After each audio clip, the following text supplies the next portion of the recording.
भगवान ब्रज जाते हैं, छोड़ करके मथुरा आ जाते हैं। इधर पीछे से नंद बाबा कुछ ग्वाल वालों को लेकर के चले जाते हैं, ग्वाल वालों को लेकर के जाते हैं और भगवान जाते हैं तो हमारे कन्हैया नगर घूमने को जाते हैं।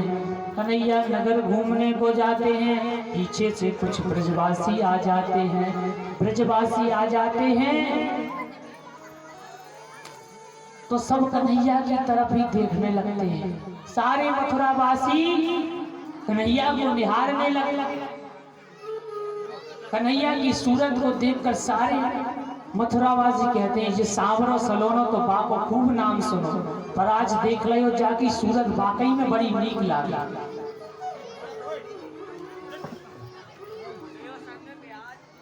भैया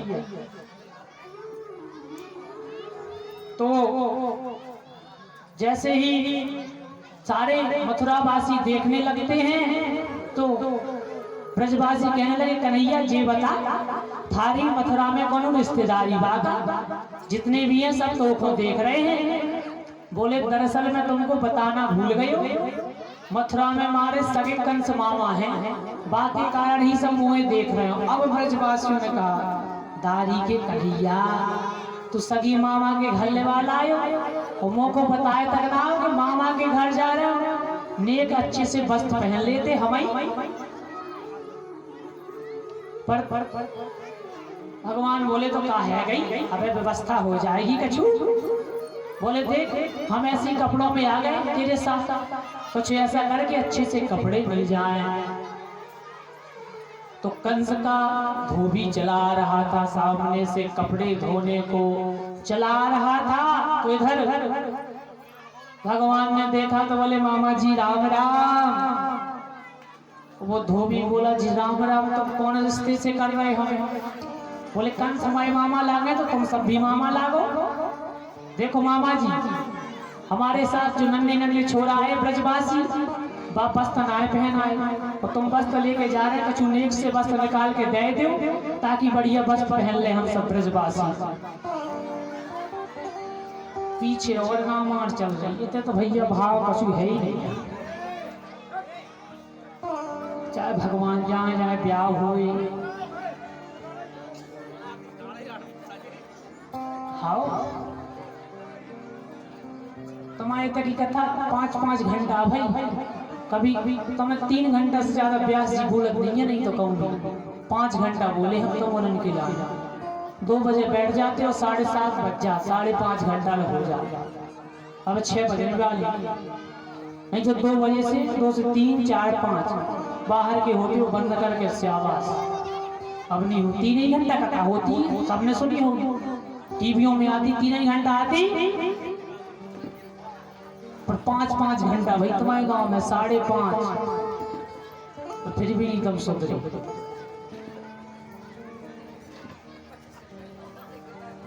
भगवान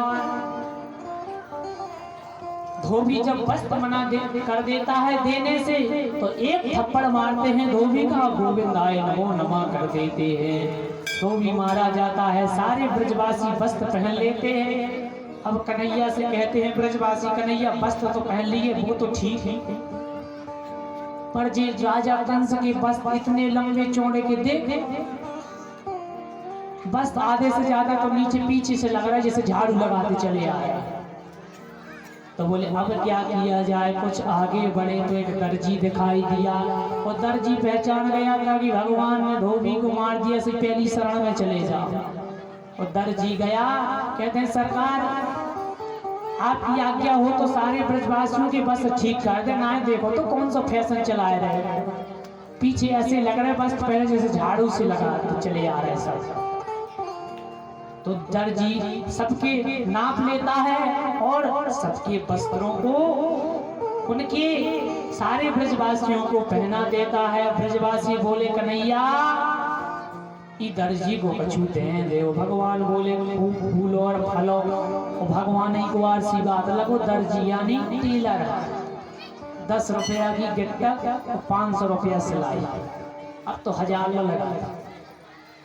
भगवान ने दो तो आरसी बात दर्जी क्योंकि दर्जी पहली शरण में चलो।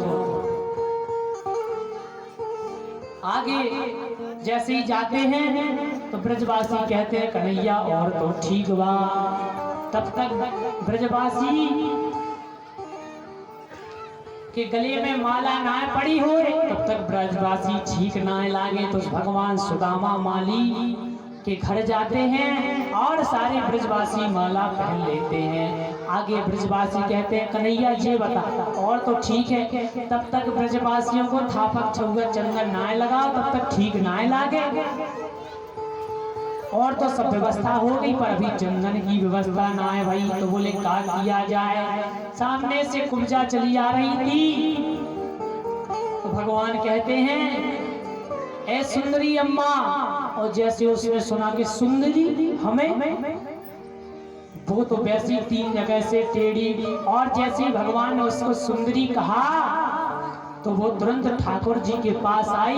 भगवान सारे ब्रजवासियों को चंदन लगवाते हैं, कुब्जा पर कृपा करते हैं, कुब्जा का उद्धार होता है। आगे भगवान कथाक्रम में धनुष भंग करते हैं जो मथुरा में रखा हुआ था। उसके पश्चात भगवान कंस के भवन में प्रवेश करते हैं तो दरवाजे पर कुबलिया पीड़क नामक हाथी मिल जाता है महावत के साथ। महावत कहता है कि हम तुम्हें अंदर नहीं जाने देंगे। भगवान बोले दारी के तू तो ठीक है, तेरा बाप भी जाने देगो। और कुबलिया पीड़क हाथी का और भगवान का युद्ध होता है। युद्ध होता है तो हमारे ठाकुर जी उस दोनों हाथी के दोनों दांतों को निकाल देते हैं और कुबलिया पीड़क नामक हाथी का उद्धार कर देते हैं। कन्हैया कहते हैं दाऊ से देखो दाऊ भैया दरवाजे पे खटपट तो आगे भी सब गड़बड़ हो जाएगी। ये बाकी दांतें ले चल। हाथी के दांतों को लेकर के भगवान प्रवेश करते हैं और जैसे ही प्रवेश पाते हैं तो सारे सभासद कन्हैया को निहारने लगते हैं। कोई भगवान किसी को दुश्मन नजर आ रहे हैं, किसी को भगवान, किसी को सखा, किसी को मित्र। जिसकी जैसी भावना थी भगवान वैसे ही नजर आए। उसके पश्चात चारुण नामक दैत्य आता है। भगवान से कहता है कि राजा को प्रसन्न करने के लिए मल्ल युद्ध करो। भगवान कहते तो को शर्म ना आए, मैं 100 छोड़ा और तोरो भारी शरीर तो को शर्म वरम आए कि नहीं, सब बेच खाई बाजार में। तो चारुण नामक दैत्य कहता है देखो तुम्हें पता नहीं है, तुमने कुबलिया पीड़क नामक हाथी को मार दिया जाके 10-10 हजार हाथियों के बराबर बलशाली था। अपने आप को 100 छोड़ा बोले मल्ल युद्ध करो, कंस का आदेश है। भगवान कहते हैं बेटा अगर तुम्हें ज्यादा ही खुजली हो रही तो फिर कर ही ले। और भगवान चारुण नामक दैत्य से मल्ल युद्ध करते हैं और पीछे से ब्रजवासी कहते हैं कन्हैया दिखाए दे वो पूतना वाले हाथ तारी को, दिखाए दे पूतना वाले हाथ को भी समझ में आ जाए कि हमारा 100 छोरा कितना भारी है गयो। तो चारुण नामक दैत्य और भगवान का युद्ध होता है, मल्ल युद्ध होता है। पंजे से पंजे लड़ते हैं, हाथ से हाथ लड़ते हैं और भगवान मल्ल युद्ध करते हैं। एक चारुण नाम का जो दैत्य है वो भगवान की छाती में मुष्टिका का प्रहार करता है, पर गोविंद को कुछ नहीं होता। भगवान को ऐसा लगा कि जिसने किसी ने फूलों की माला पहनाई हो। और भगवान बोले अब एक थप्पड़ हमारे से ले। भगवान ने एक गाल में उसके दिया जमा के और चारुण का हो गया गोविंद आए नमो नमः। और उधर मुष्टिकासुर बलदाऊ से युद्ध करते हैं तो बलदाऊ भैया एक मुष्टिकासुर को हनते हैं और मुष्टिकासुर भी मारा जाता है। मुष्टिकासुर भी मारा जाता है। आगे जैसे ही कंस ने देखा कि सारे राक्षस धीरे धीरे मर रहे हैं, अब कंस डरने लग गया। सारी सभा में उसे वो काला काला मुरली वाला ही नजर आने लगा। सबको अपना दुश्मन समझने लगा। अब तो उसे उसके पहरेदार में भी कन्हैया नजर आने लगे। और भगवान ने तब तक क्या किया, कंस के सिंहासन पर भगवान गए और उसके केसों को पकड़ा, तो केसों को पकड़ करके कंस को पटक दिया। कंस को पटक दिया ठाकुर जी ने, और कहते हैं भगवान तूने मेरी मैया देवकी को विदाई के समय केसों को पकड़ करके झकझोरा था, और भगवान पूर्व की याद दिलाते हैं कंस को, उसके सारे पापों की याद दिलाने लगते हैं। और बाल पकड़ करके कन्हैया कंस की छाती पर पैर रखते हैं और एक मुष्ट का कंस की छाती में मारते हैं, तो कंस का गोविंदाय नमो नमः हो जाता है। भक्त वत्सल भगवान की, और कंस तब कंस मारा गया। उसके पश्चात नंद बाबा तो चले जाते हैं, भगवान पढ़ने जाते हैं। भगवान भी पढ़े पर तुम लोग नहीं पढ़े, दिखता ही नहीं है कुछ संस्कार।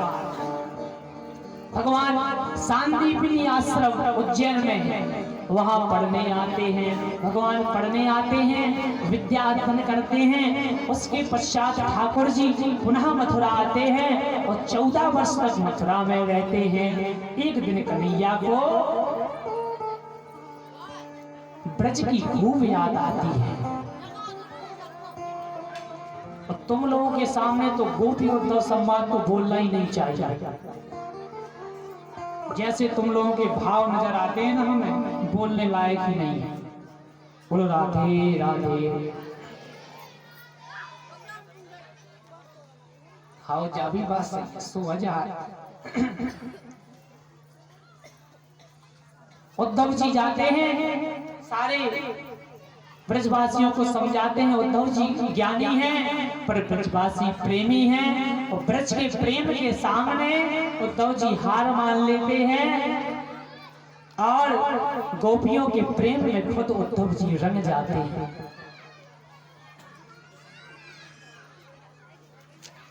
उसके पश्चात जब उद्धव जी वापस लौट के आते हैं तो कन्हैया कहते हैं बताओ कि कैसा रहा। बोले और तो सब ठीक है सरकार, हमें तो लगता है कि अब आप ही चली जाओ। बोले क्यों? बोले ब्रजवासियों का जैसा प्रेम है उसमें तो किसी भी स्थिति में उनको नहीं छोड़ा जा सकता। और भगवान कहते हैं, भगवान वास्तविक स्वरूप दिखलाते हैं कि देखो हम और ब्रजवासी कहाँ दूर हैं। जहाँ ब्रजवासी हैं वहाँ कन्हैया है, जहाँ कन्हैया है वहाँ ब्रजवासी है। ब्रजवासियों को कन्हैया से दूर कोई नहीं कर सकता। भगवान लीला के माध्यम से उद्धव जी को समझाते हैं। उद्धव जी प्रेम रंग में रंग जाते हैं। प्रेम रंग में रंग जाते हैं उद्धव जी। भगवान जब कंस का वध कर देते हैं तो उसकी पत्नी की जरासंध जो पत्नी थी अस्थि और प्राप्ति, तो जरासंध आता है 17 बार आक्रमण करता है।